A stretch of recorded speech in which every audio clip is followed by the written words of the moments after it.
अगला पैराग्राफ है बेहस लखन बोले मृदुबानी। यहाँ भी लक्ष्मण जी बेहस माने व्यंग्यात्मक हंसी हंसते हुए कोमल वाणी में बोले, अहो मुनीसु महाभटमानी। अरे मुनियों में श्रेष्ठ, योद्धाओं में महान योद्धा और माननीयों में सबसे ज़्यादा सम्माननीय। 3 विशेषणों से उनको अलंकृत किया है। 3 विशेषण लगाए हैं कि मुनियों में सर्वश्रेष्ठ, योद्धाओं में भी सबसे महान योद्धा और सम्माननीयों में सबसे ज़्यादा आदर के योग्य।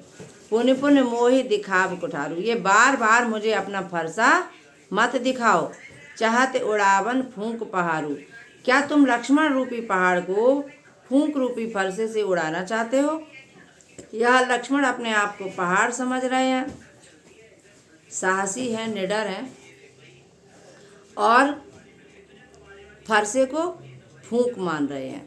यहाँ कुम्हड़बतिया को, यहाँ पर कोई काशी फल का फल नहीं है।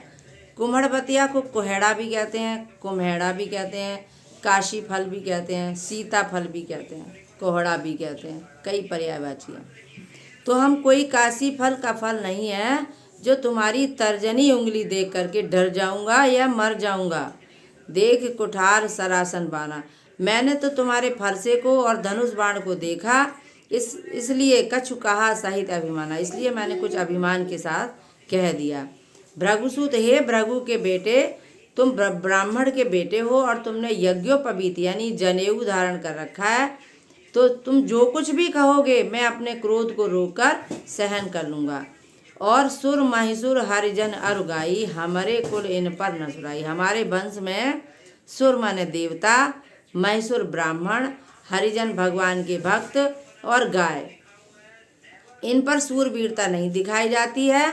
बधे पाप अपकीरत हारे। अगर हम इनका वध करते हैं तो पाप पड़ता है और अगर हार जाते हैं तो हमें बदनामी मिलती है। अगर ये हमें मारते भी हैं तो भी हम इनके पैर पकड़ लेते हैं।